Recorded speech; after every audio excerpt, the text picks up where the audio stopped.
live. Good morning. This is session number two, questions on test automation in the show Exploring Automation. So I'm Ajay Balamurugdas, and with me I have Lavanya Mohan.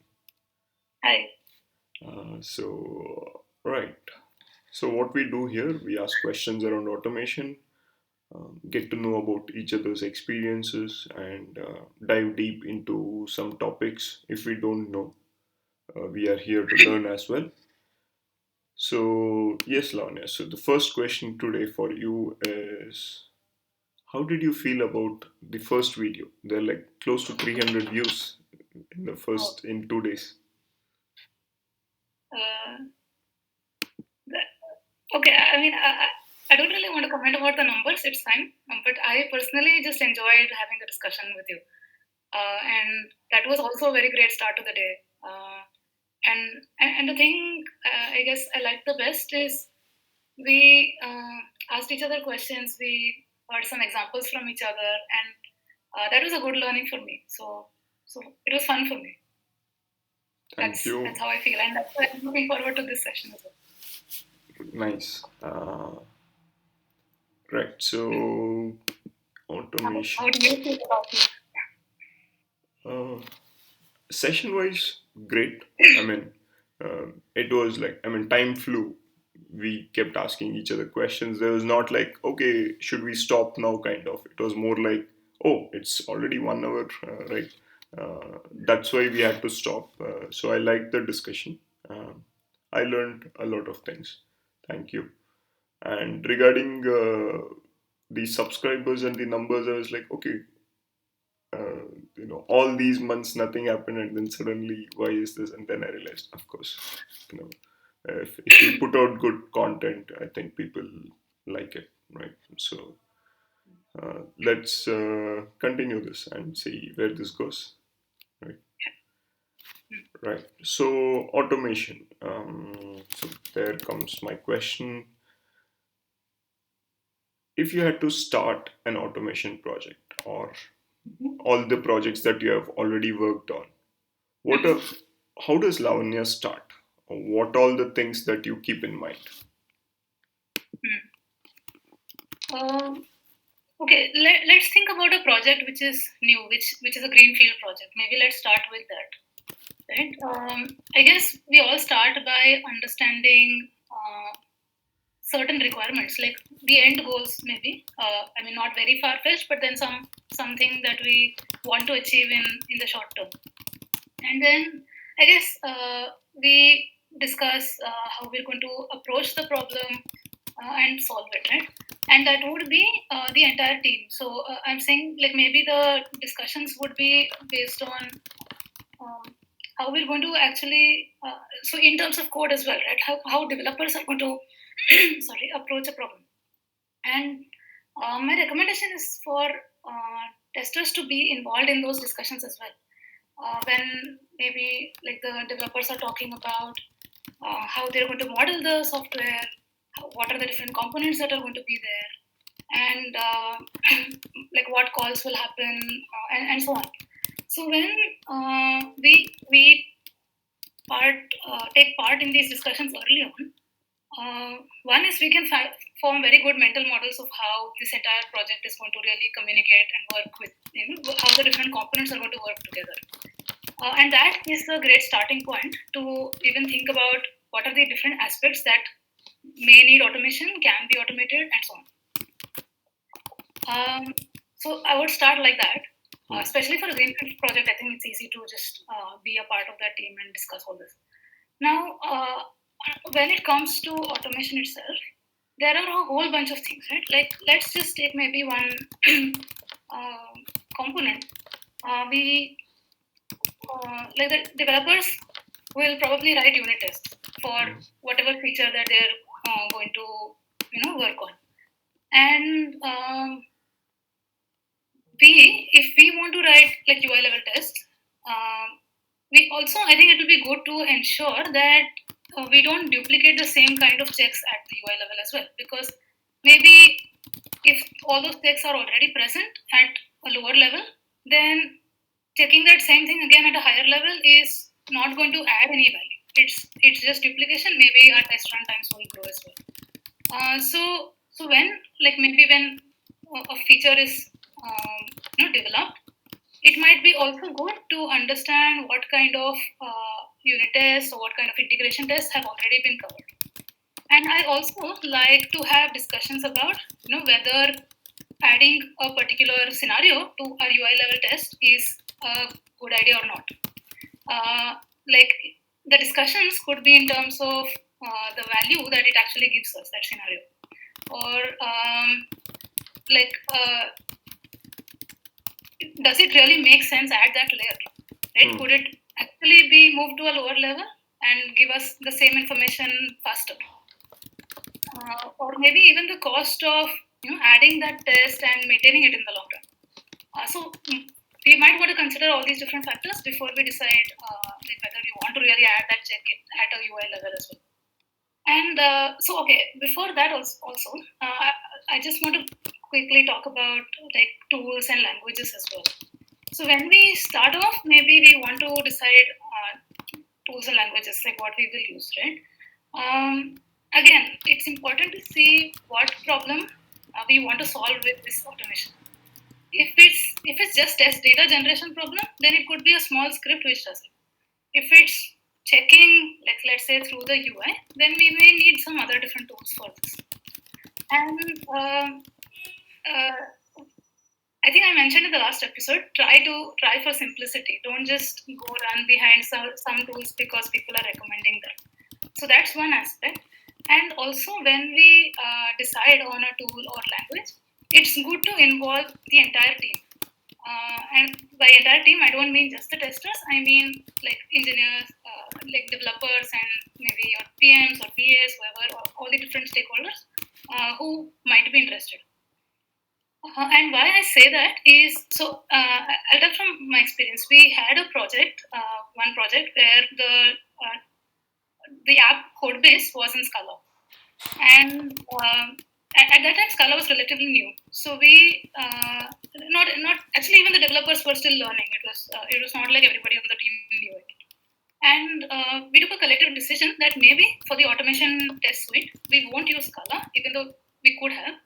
But we said let's not do that. Let's not like risk everything. Let's at least have there are people who are experienced in Ruby already, and they've written great automation tests in Ruby earlier.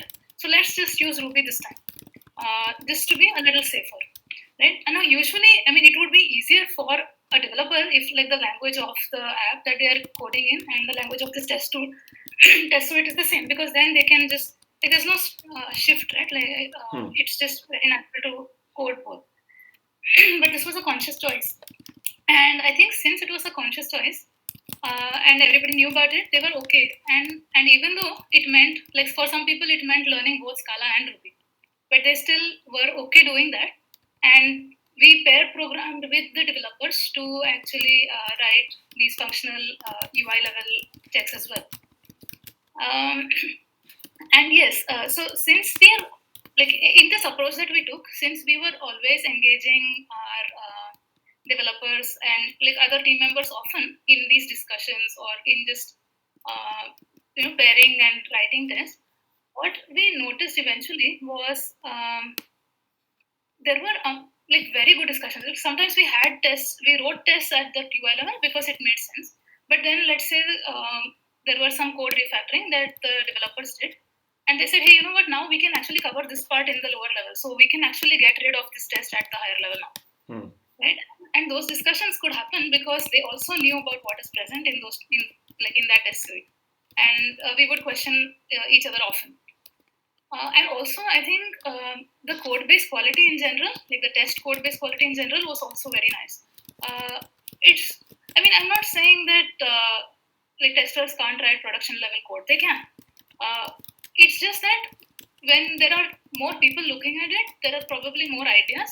And since these developers are probably like writing code for at least 8 hours a day, I mean, like in that sense, in terms of this numbers, if you say. So it really helps to get their input about things as well. So I felt like having this entire collaborative team approach really helped us improve our improve our code quality, and it was great learning because maybe there were some, let's say, patterns that we could have used in our framework which we weren't aware of, and then they pointed that out. There were times where they said, hey, you know what, we could just write the same thing in a more idiomatic way. Like idiomatic as in something that is more natural to that particular language. So those kind of ideas, I think we got because we, discussed and did all this so much, right? So I think that is like one of the great ways to approach a particular, like any project. So test automation, yes, but a lot of, like, I think a lot of projects become successful when there is good collaboration and understanding. And test automation project is also similar. If there is good collaboration, understanding, if we're not working in silos, it will be helpful. So I guess like that, yeah. Right. And again, right, every time we add similar checks, so our aim should be to try. I think you just mentioned the goal heuristic, right? Go one level down. So our aim would be to write more tests at the lower level. What makes sense at a higher level, yes, write it. Sometimes it does happen that maybe it's at that particular point it's not possible to add a test at the lower level. So then we could add the test like temporarily at a higher level, do some refactoring, and then add the core like test at the lower level, and then remove the higher level test. I think that is I think that's a very good benefit of collaboration, because then we realize that, hey, okay, let's treat this part as a tech debt, let's come back to it, and then let's remove that other test. And I mean, maybe not a lot of people like removing tests, like these checks from any test suite, maybe. But we need to think about maintainability in the long term.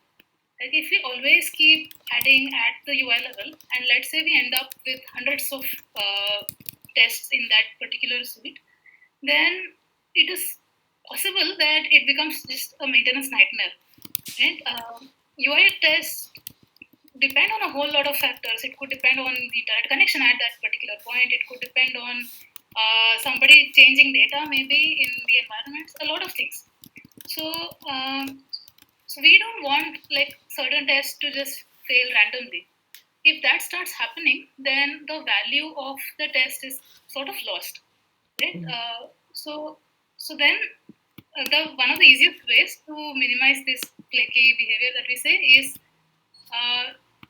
keep thinking whether that particular test makes sense at that layer or not, and if not, maybe push it down to the lower level. So I guess that's how I would think about approaching this.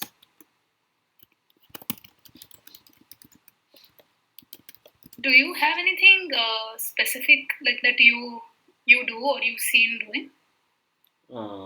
Just a second, I'll finish this question. Can it move to the right layer?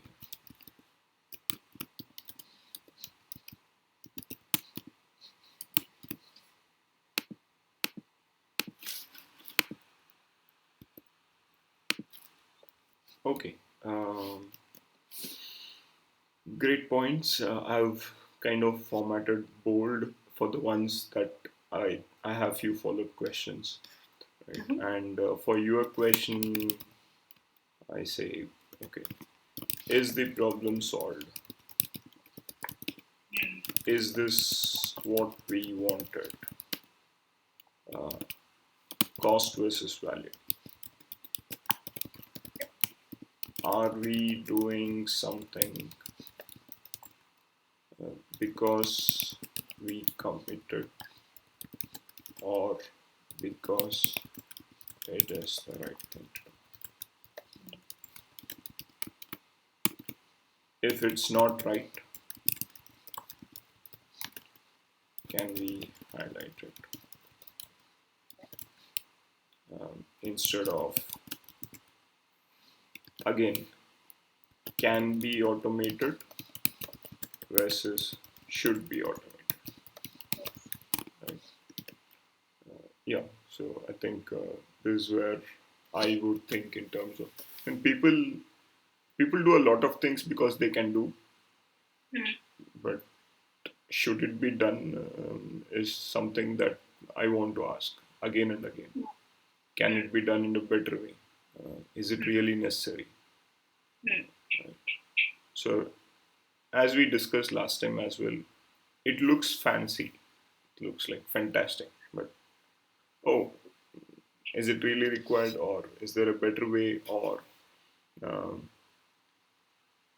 can you make it less fancy but then more useful by adding the right features or covering the right cases? So that way, Yeah. right? Have you So have you ever stopped somebody from adding a test because they can, but maybe it doesn't really make sense in that context?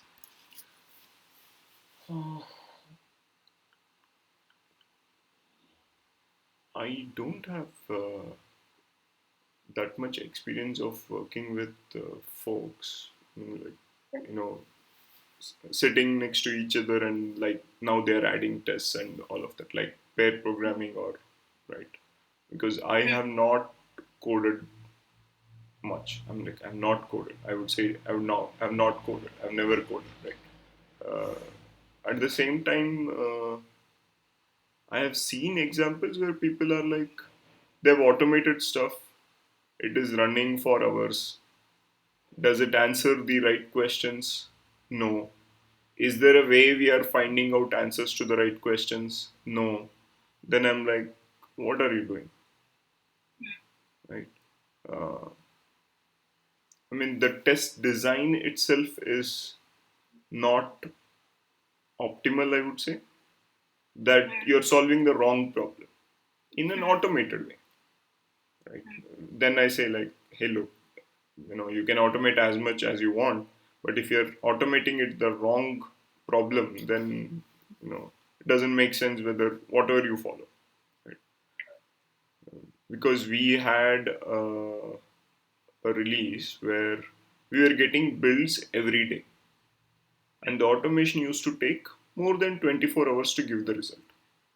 So, 6 o'clock we got a build this morning. So automation also triggered. Automation would give us results after tomorrow 6 o'clock. By the time we have got a new build, I mean, now what do we do? We are like one build behind based on the result. That the bugs that found, I mean, that were highlighted by the automation would have been found by testers during the day itself, Yes. right? So that I kind of opposed strongly, saying, look, what you're doing is not right. But is there a better way? I'm not. I don't know. I'm not done. Uh, but I know that this is not right. Right. So that way. But then now looking back, I think they must have improved. I hope they have improved, right? But I don't know. So these kind of examples and learnings I use in the current projects, and say if at a high level answering these questions: are we wasting time? Can it be done in parallel, for example? Are the tasks being done sequentially when there is scope for parallel execution, or do it parallelly, do it in parallel, or uh, are you changing multiple factors at a time so that now you don't know which factors solve that problem, right? So these kind of questions I ask, right? Because we have experts who are like experts in automation. I come in as ask the questions like a child, right? Investigate like a scientist. The team will investigate, but I will ask questions like a child, like, oh, what is this? Why are you doing this? And why not? Or what happens if this is done, right? So that kind of seems to help the team because they are so much into the problem that sometimes an outsider asking these questions makes them think, oh, yeah, we never thought about it. Oh, that's good, or oh, that's a silly question. We'll explain you later. Right? So, like, I learned, so that way it's good.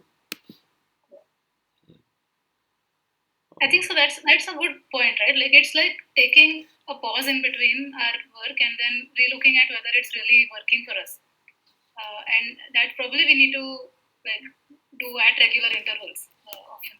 You know, pause sometimes. or most of the times, it is not worth solving alone.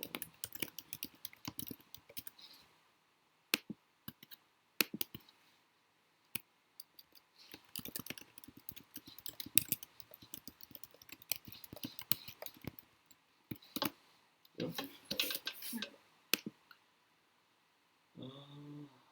Okay, greenfield. Tell me more. What do you call it a greenfield? So when I said a greenfield project, I meant that it was just starting. There was no legacy code already involved. So that gives us a little bit of freedom to start taking decisions from the start, right? And try to do the try to approach it in particular ways. There's no legacy left behind that we Hmm. might have to look at. So yeah. Yes. Nice. And you said by getting involved in the discussion with the team, we do Mhm. understand what can and what should not be automated, what can be automated Mhm. at which layer, and all of that, right? Can you give Mhm. examples like the discussion points that helped you arrive at a decision in terms of like, oh, this is a right test to be automated, or Sure. Let me think of an example. Uh, let's say, yeah, okay. Let's say that we are building something related to analytics, event tracking, right? Mhm. And like most of the websites or whatever apps these days do track maybe user click actions or user scroll actions and things like that. So let's just think of that. Now, we in one of the projects we were also doing this, and we were sending these analytics events to an analytics server, basically just an API call with the details. So details like user ID and what event it was, and maybe some other things. Now, this would get stored in a database, and then the and then there would be a reporting system which would just read from the database and then display in the form of nice graphs. Hmm. All right. Uh, Now, what we can automate is do these user actions, and we know that these simulate the user actions via our automated scripts. These actions will trigger the analytics events in the background, and then after the test, look at the report and see if those events, like whatever those, were populated. Hmm. Right? But here, if you think about it, we are, of course, we're testing end to end, but what is actually our scope? Yeah, this could be possible, but with discussions, we realize that, hey, you know what? Our scope of testing is actually just the app. It's just seeing whether the app triggers that event or not, whether the app actually makes that API call when certain actions are done. Checking the report, well, actually, that report was, we were using a third party tool for it. So, ideally, if we write a test and see whether that graph is generated correctly, we are actually checking the third party application, right? It's nothing to do with our scope. Hmm. Hmm. So, we could have done it, but should we do it? We have no. Hello? Yeah, yeah, I'm with you. I'm with you. Yeah, I yeah, can so hear you. your video froze out. Okay. Right, so we could have done like the entire bit, but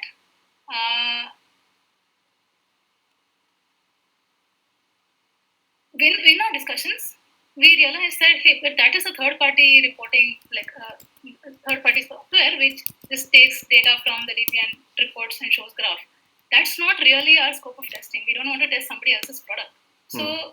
So what made sense here is to just check if our app was actually calling those APIs correctly or not. What happened after the API calls was not actually not our concern because it was a different tool at all altogether. And but we are using a stable version of their tool, so we can expect that it would be fine. And of course, we could do an integration test, but it does not need to be a test driven through UI, right? Like we could do a contract level checks that whether that works fine. But from the UI, we don't need to check till the report. We can just check that is is the call actually happening, Hmm. and is the data in the call getting sent correctly, like whatever we expect. So discussions like this can help us understand our scope also. And even though we could have done the entire stretch, it told us that hey, it's not necessary. So we decided, okay, the contract part can be a test separately, but from the UI, we just check whether the calls are happening or not.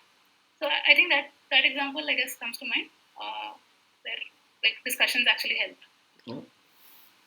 Perfect, good example. And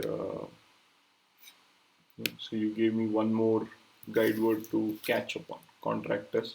We'll come there. Before that, let's see what else Mm-hmm. is there. Adding a scenario to UI tests. Cost versus value of having the scenario. Can the check be moved to a layer below? Mm-hmm. How do you find this out? How do you decide? Oh no, this check need not be here. It can go one layer down. Right? How do you do that? Okay, I can give another example for this. So let's say that we are building an app which takes input 2 points and just gives us the distance between those 2 points, uh, geographical distance or whatever. Just assume something like that, and we want to display it in uh, like we don't want to display it in meters. We want to display it in kilometers, for example, but also want to round it off. So we don't want to say 10.3. Yeah, I don't know, something like that. We just would want to round it off, for example, right? Maybe to the nearest 10 or something. So Yeah. maybe we say 10 meters, then we say 100 meters, then we say 1,000 meters.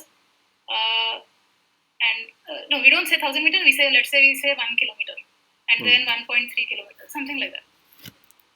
Now, for us to check from UI, well, it's possible. We can input a point A, we can input a point B, and then check if it is showing 1 kilometer, right? And we could now, since we want to check this for a lot of cases, like we want to say, let's say that 995 meters should actually become 1 kilometer, but 994 should display as 990. If that's the case, Hmm. um, we there are like multiple of these combinations now which we would want to test, right? Um, we could do it from the UI, but what would that mean? That would mean having data such that it returns these kind of values, Hmm. such that like these 2 points actually returns that values. That's one. Then checking, like basically having checks for all of these, which is going to be time consuming, since UI checks are always slightly more time consuming, take more time to run than a lower level test. So this is one factor. But now think about it. All these different combinations can probably, like a lot of these combinations can probably be moved to the lower level.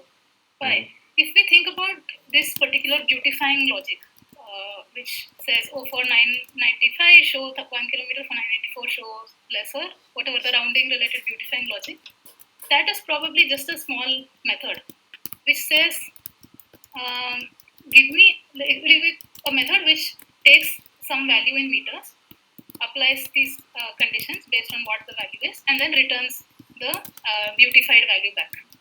Correct? So this particular method at a unit level can be very easily tested.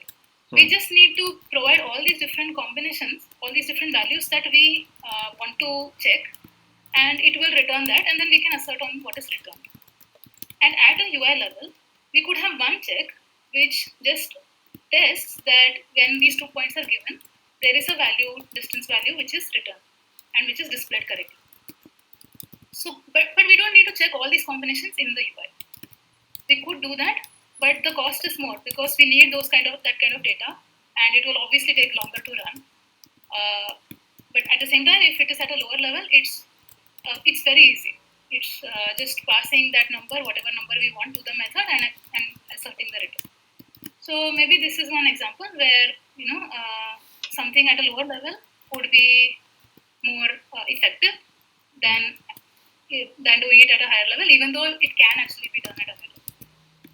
Okay, so here is the word that came to my mind after Mm-hmm. listening to you. can we have a checklist of when a test can be moved to a lower level? Uh, examples examples of the words that can fit in here are uh, cost at the current layer versus lower layers, right? Possibility. Is it even possible? Yeah. If it is not possible, even if the cost is high, yeah. When it is not possible, then what can we do, right? Correct. Possibility of automating. Correct. Possibility of I automating. think also maintenance is one thing we need to think about. Maintenance. And then what else can we think of? Can Mm, this test be moved to a lower level?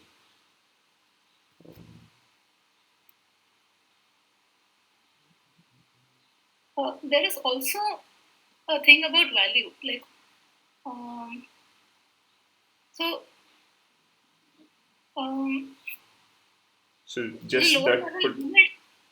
sorry, Sorry, go ahead, go ahead. the lower level units are anyway checking things independently, but we would probably want to check something that integrates all of that. So in that case, it might make sense to have it at a higher level, just to check if it's all working together as a group. So maybe like that could be a factor to not move it down. Hmm.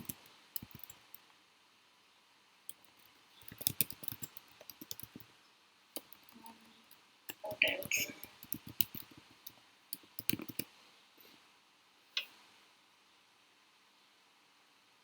And actually, so possibility. I feel one more thing is possibility, like that part Yeah, of automating at a lower level. It could also be that it's not possible currently, but could be possible in the future. very nice. So, like maybe after refactoring or something like that. So that's another thing that we could think of. That yeah, okay, we are adding it now, but let's see later.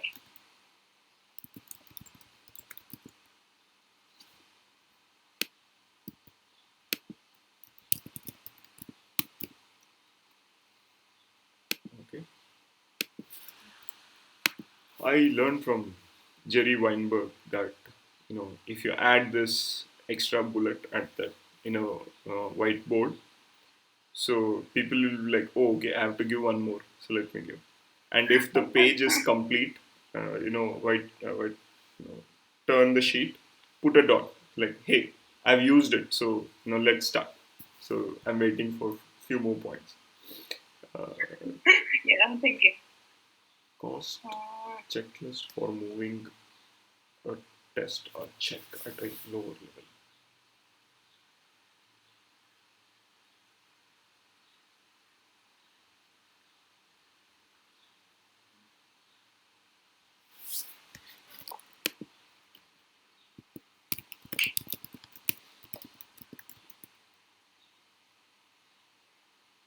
yeah, I was thinking of time, but I can't come across.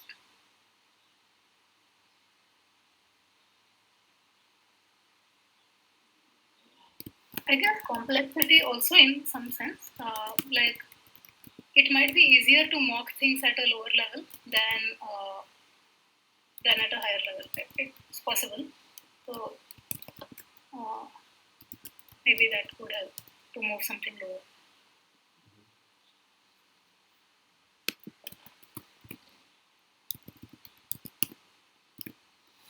What if I don't know? Hmm.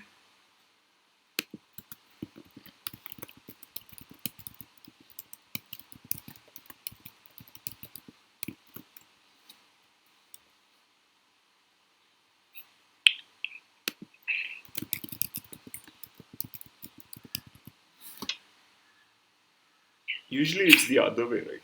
The lower levels are ready before the higher levels. Or can you think of a scenario where the higher levels are ready, but then the lower levels are not ready? Yeah. So it really depends on how the project was started and the time pressure at that time. For example, like sometimes the pressure of delivery is so much that we may just write code but not unit test it. And and there is and then it could be possible that adding unit tests immediately is also not that easy, because maybe because of the way we structured the code in the first place. So that, well, actually, I've heard that as one of the very like reasons that people say, okay, it's okay, just do everything at the higher level right now, because we don't know how to, we don't have unit level tests right now, and it's going to take us time to write. We're all busy or whatever. So those factors could be reasons that there are no lower level tests at the moment, and there are like higher level tests. Um, Actually, it happens on projects, and like I think sometimes it's fair as well. I used to be a person who would initially, you know, say, how can you check in code without a unit test? And then there were like cases where it was just to add unit tests, we would have had to refactor some legacy code, and the time pressure was so much that and it was a critical, let's say, like a legal need, so we had to get it done in that time. So it meant that we had to sort of work around and write some like workaround code. But then testing at the lower level became really difficult for that. So then we had to like say, okay, that's fine. We'll take this as a test later when we in maybe the next few weeks. But for now, let's just add a UI level check for this, and we'll come back to the tech debt later. So it's a trade off, but yeah, it could happen.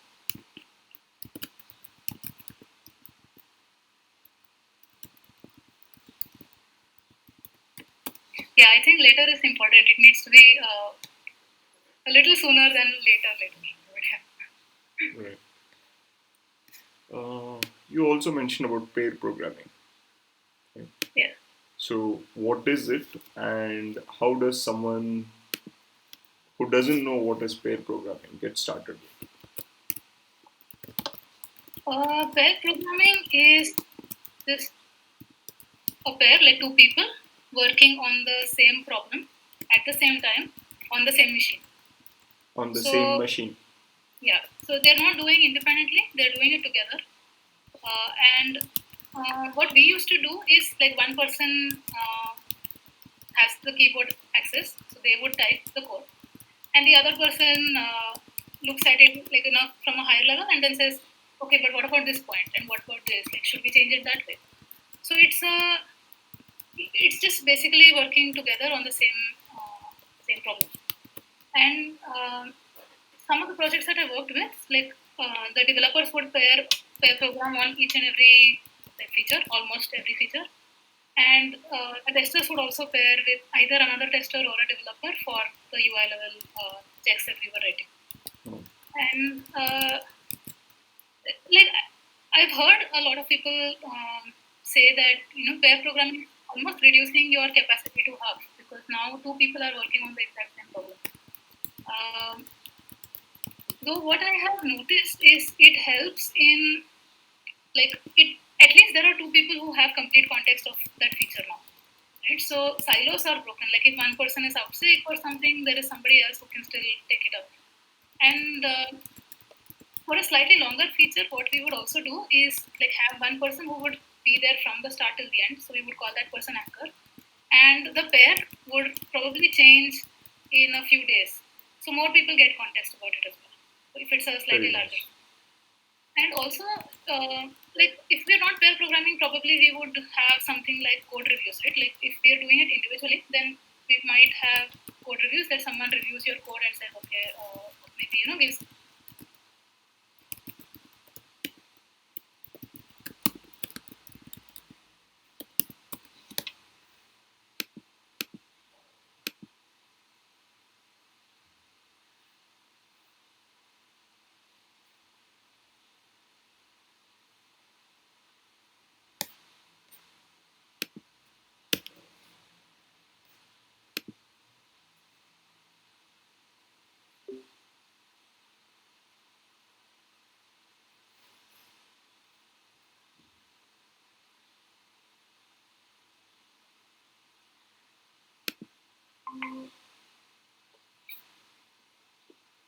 Yeah, so I got disconnected when we were talking code reviews. Okay. Let me present the screen.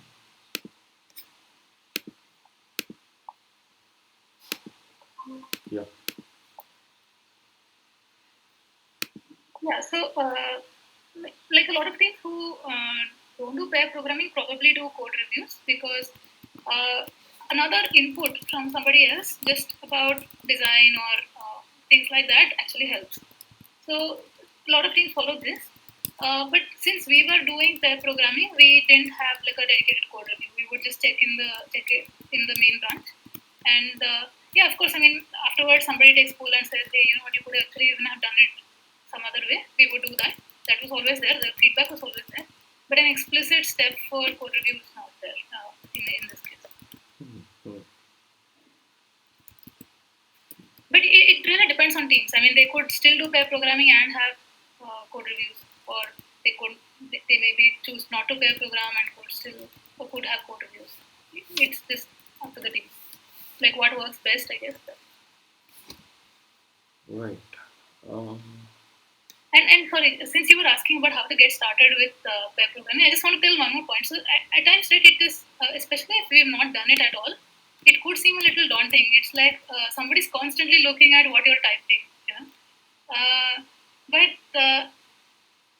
I think it's if we have this mindset, like try to think about it as working on a problem together and learning from each other, it really helps, and that might just make it a little easier. And sometimes, so different people have different styles, right? Like some people just love to code so much that they could be we used to call them keyboard hoggers because they wouldn't give the keyboard to their pair at all. Yeah.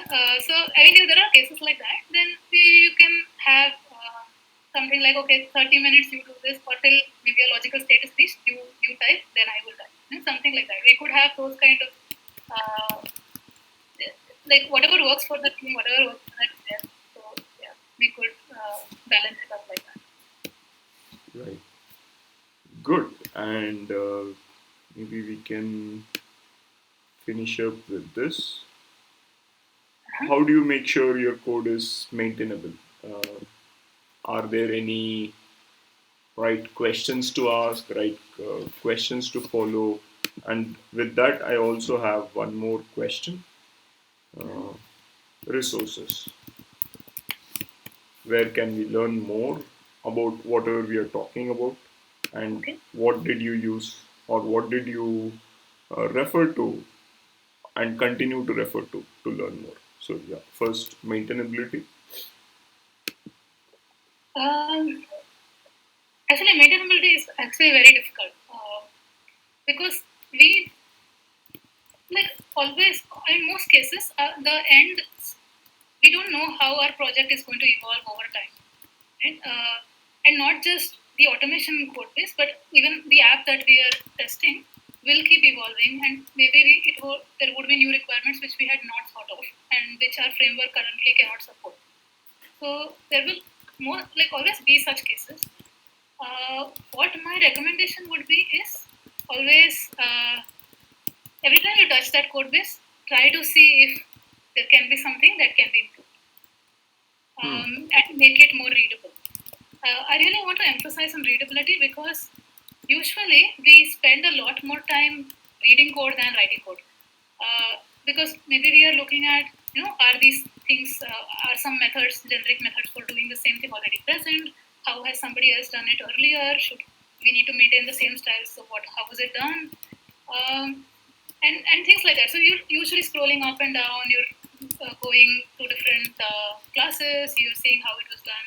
You're seeing how what were the abstractions maybe, and all of that. So reading, like if we try when we write code, if we think about readability, then it will help in the long run. Hmm. And uh, always like refactoring is important. We will not be able to get it in a very great state at the first time. I mean, if that happens, we're probably lucky, but it usually doesn't happen. Right? So we have to keep iterating. We have to keep. Let's not fear refactoring. Let's just always just try to make one small step better. It doesn't have to be a big major change. It could be small steps that will make it better. Um, and like for this, right? I actually have an example. If we have time, I'll just talk about it. So I mentioned idiomatic code earlier, which is about like writing code that writing in a way that is suited for that language. Is this the right spelling? Yeah, I think so. Yeah. So for example, let's say that there are two lists, and we want to take the first item in the first list and the second item in the second list, pair it together, or the second item, first item in both lists, pair it together, second item in both lists, pair it together, and get another list. Let's say we want to do that. Now, I come like I've done Java a lot, so my approach would be, okay, I will add a for loop, and then I will take the nth item from both these lists and add it to a third list. Okay, and let's say I'm programming in Ruby and I follow a similar structure. Just the syntax might change, but the structure could be same, the logic could be same, and it will work. And I say, okay, great, done, right? But now the important thing is to not be satisfied with the first solution that comes to mind. So this is a solution, like this problem about taking the first item from two list, for example, is probably generic, right? It's nothing to do very specifically to our domain. Like it's a very generic problem which we can Google search easily. And maybe we do one search and see how can it be done in Ruby. We see that hey, Ruby gives us a zip function, and instead of those 5 or 7 lines that we wrote with a for loop, we could just say list one dot list zip list two, and that would just do this exact same thing in one line. Yeah. So when we are writing in let's any language, we might come with the first like set of lines which would get it to a working state, get the problem to a working state, which is great. After that, I think one good step would be to just think if we can make it better. Like let's not just be super happy that we got it working. I mean that's a great thing, we got it working, but let's also think if it can be done, if it can be better. And we don't need to know these things upfront. We can always Google, and we will maybe we'll get these kind of solutions. And then when we write it in like this idiomatic way, which is more natural to that language, of course the code also becomes more concise and it becomes more readable, and it just is more. And that will eventually make it more maintainable in the long Right. run.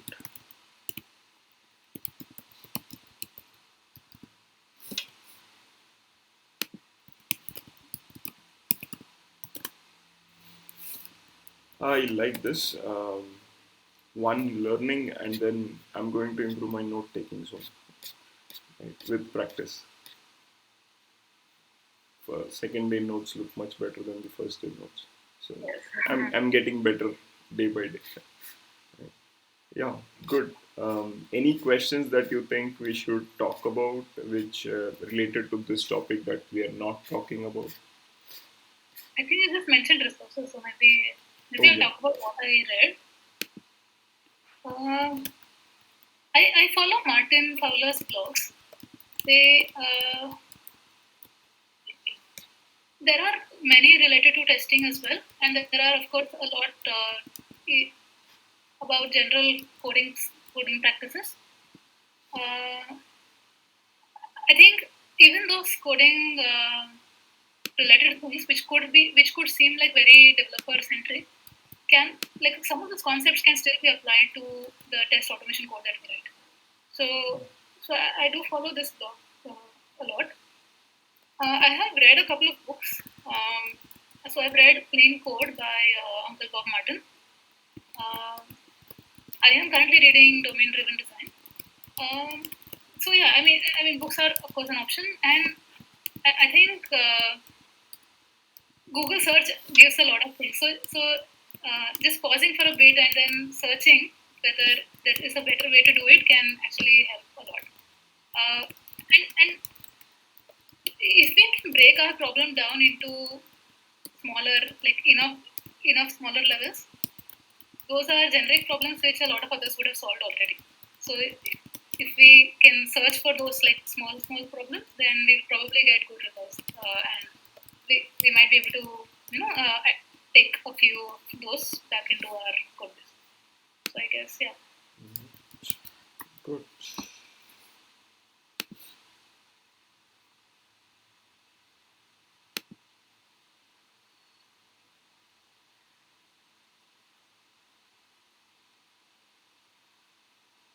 Okay. So this is the book.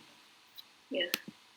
And I've also heard a lot about refactoring, which I have not read yet, but that's come more on my list.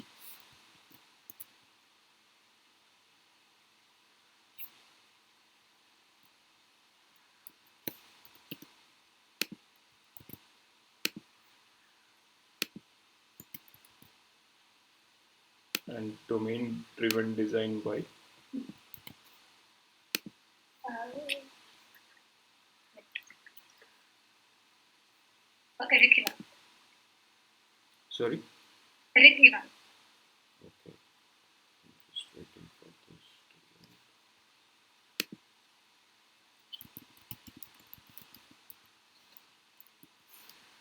Yeah, that.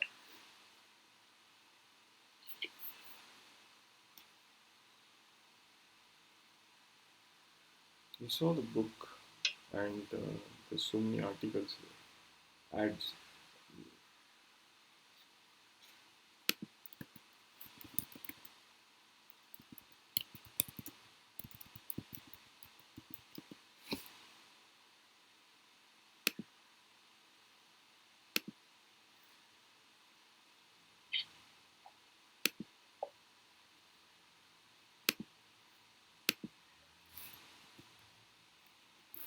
The blue one.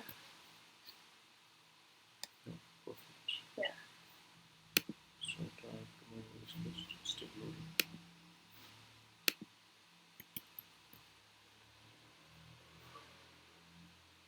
Very nice. And even if it is why did even if it looks heavy on the development, it's still a lot of lessons.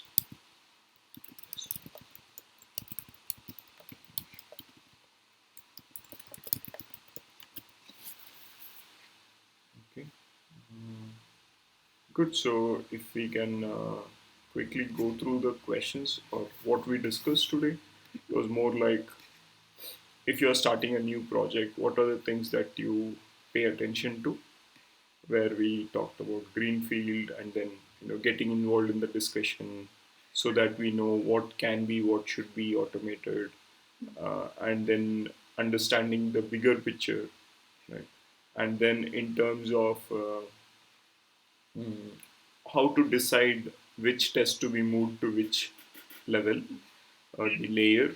We had some discussion around that with examples.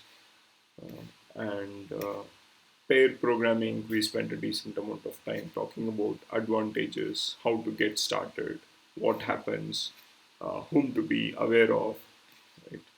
And then as a summary, yes, right.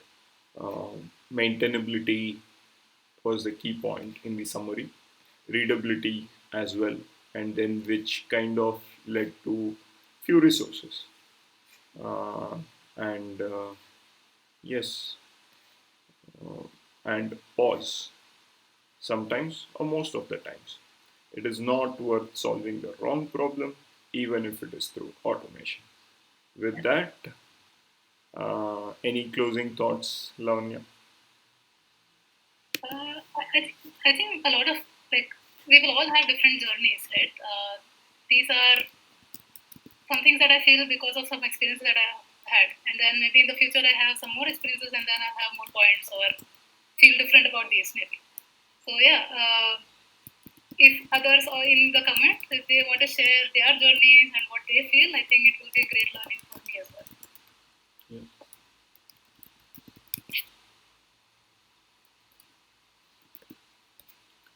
Cool. So again, thank you. And in between, we had a uh, network issue, and then that's where. But then we soon connected back. And good. So let's meet after a day. Yeah. Thank you, Thank you and very have a much. great day. Yeah. Bye bye. Bye. Yes.